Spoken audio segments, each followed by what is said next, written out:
right, ladies and gentlemen, you know what time it is. But before we get into the topic, I'm just going to simply say, yes.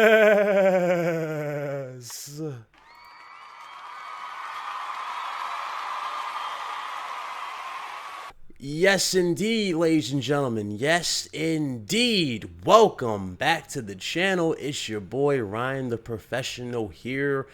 You already know how I feel about these weird particular articles that just fueled this ridiculous console war. You already know I did a live stream based on one which was completely stupid. You know, my dude said that if you don't like Sea of Thieves, then you simply do not like video games, which is a dumb statement and just a dumb way to try and egg on people, either in the Xbox community, PlayStation, or Nintendo camps. It was pretty dumb of them to make an article like that. All articles and everything will be in the description below so you guys can read it. But with that being said, let's get to reading. So, Microsoft's Xbox group is in a weird place. An estimated 30 to 50 million Xbox One consoles have been sold, putting Microsoft in a distant second place in the console race behind Sony's 70 million plus selling PlayStation 4 console. And Nintendo Switch's console, it's a runaway success. Let's go down. In under a year, Nintendo sold over 14 million Switch consoles. It's the fastest selling console in US history. Nintendo attributes this success primarily to one thing: a lot of really good games you can only play on the Switch. We were able to offer multiple hit titles early on for Nintendo Switch that serve as powerful drivers for hardware sales. Nintendo President Tatsumi Kimishima said in the company's latest financial presentation that the Xbox One, by comparison, isn't doing so great. On paper, it's competitive with or outright better than the competition from Sony and Nintendo. Starting at $200, the Xbox One is low in price and jammed with great games to boot. Even the lowest end model of Xbox One supports HDR, a high-end video technology that makes games look better on TVs that support it. It does everything a set-top box like Apple TV does, like let you watch Netflix, plus it plays high-end blockbuster games. So, what do you see wrong with this? What do you see wrong with what I just read, ladies and gentlemen? What do you see wrong? I'll tell you what you see wrong. First of all, now they say estimates for the Xbox One sales, right? For the console sales, they estimate it to be 30 to 50 million.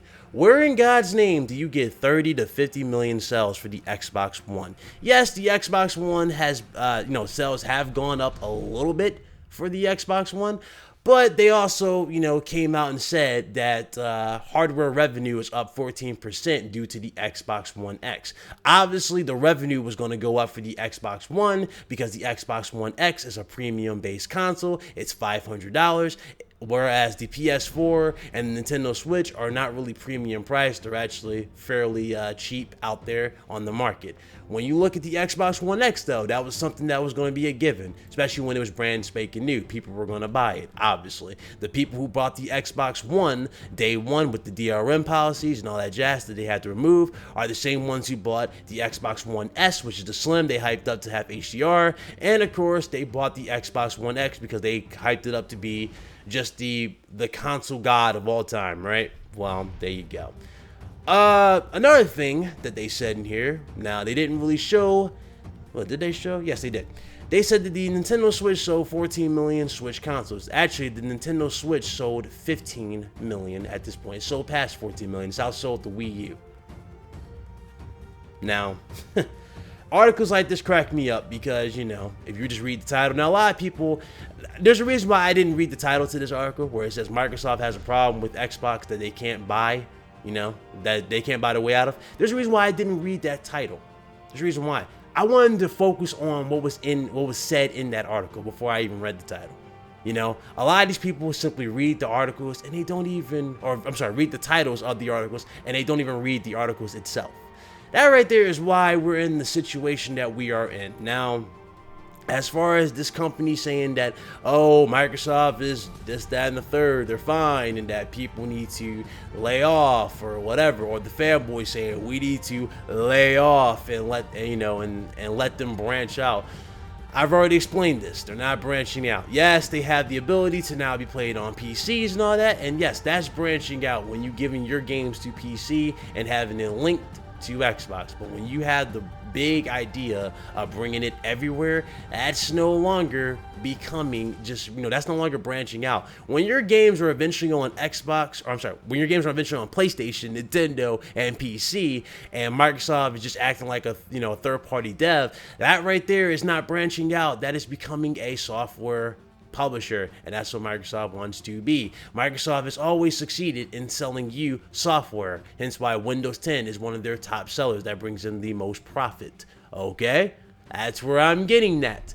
That's what Microsoft wants. They see what they're good at, and that's selling you software. Unfortunately, in terms of the hardware specs on the console market, they no longer have the focus that is needed to sustain a console and give you, a long-lasting console. Yes, they deliver when it comes to third-party support, but I'm not talking about third-party support. I'm talking about more than third-party support. I'm talking about games from their in-house developers that show off the differences in terms of resolution, performance that third-party devs cannot show due to parity, deals, etc. That's what first-party games are for. They show off the differences that a third-party game simply cannot show. There's a reason why Days Gone puts to shame a lot of games that are third-party in the visual and tech department. Well, actually, I'm not gonna say tech department, but it does put a good amount of games to shame with its visual representation. Same thing goes to Detroit Become Human, Spider-Man, you name it. Just like Nintendo with Mario Odyssey, with their open world, and the fact they have that locked, at a locked frame rate, this, that, and the third, they're still able to deliver something, that third-party devs are just not delivering. Most of these third-party games that are coming out have terrible frame rate drops as it is, and they're rushed, just for a quick buck, okay? So, hey, it is what it is. And I can't believe people even brought this game up, but Assassin's Creed Origins, yes, it looks beautiful on the X.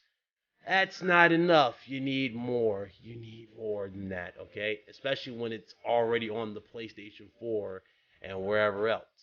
That's not exclusive. That's not an exclusive experience. It's not like, we got the better looking Assassin's Creed, right? But even with the better looking Assassin's Creed, I still don't have to invest $500 to play that said game. I can still just play that said game on the PS4 Pro, PC, whatever. Microsoft needs a reason for you to invest in the console. Sad but true. So, moving on that to the side. Is there anything else that needs to be said on this matter? I don't think so. I just think people need to stop grasping for straws. I want people to stop grasping for straws and immediately go back to what matters, and that's playing games. Unfortunately, a good chunk of the people here on the internet do not do that sort of thing. They tend to just let this console war crap go to their heads, and I don't get it. I really don't get it. I really don't. I don't think I ever will get it. It's fun, right? It's okay, like at the start of a gen, because a lot of people want the bragging rights. But when you're in the middle, like you're in the middle of a gen, where basically we're getting to the end, basically, when you're at the middle / end of a generation and you're still trying to hype up graphics and pretty textures and whatnot, to try and either justify your purchase or to try and swindle people on your side to try to hype them up and and lie and say, oh, well, there's a reason why Xbox has this, that, and the third. It's because Xbox, is great, and people like, this, that, and the third are hating on it. I hate, to break that to you, man, but, people are actually hoping that Microsoft brings the games. It's all over Twitter. That's the main thing people want. People don't hate on Microsoft. They're actually hating on the fact that they're making no effort to deliver the games. That's all people want from Microsoft is games. You might not like me. You might not like my attitude at times towards Microsoft, but, I just keep it real with you. I tell it how it is. I want Microsoft to deliver the games. I want Microsoft to deliver the goods, because if they're not going to deliver the goods, then it's kind of pointless for us to hype up another console for them. Are you really going to say, especially at E3? Now, a lot of you are banking on E3, and hell, I'm with you on that. But if they do not show anything good at E3, are you really going to say, okay, let's wait till next year? Are you really going to say that same tired excuse? Because I'm not. I have never said that, but I'm pretty sure none of you are. A lot of you are going to throw in the towel, and that's what I'm talking about. It should never come down to that. We should never have to wait for no be all end all type of event for Microsoft to get better and get back on track. And that's my point, ladies and gentlemen. If you liked the video, make sure you hit that like button. Dislike it if you did not. Make sure you leave a comment, all that jazz. Make sure you follow your boy on Twitter, stay up to date, all that jazz is what I do. And of course, subscribe to the channel if you have not done so already. But that's pretty much it. That's the video. Hope you guys enjoyed it. I'm trying to be level-headed on this one. I really am. I'm not trying to, you know, scream doom and gloom or anything. Nope. But at the end of the day, man, it needs to be said eventually. Y'all have a good one. Deuces.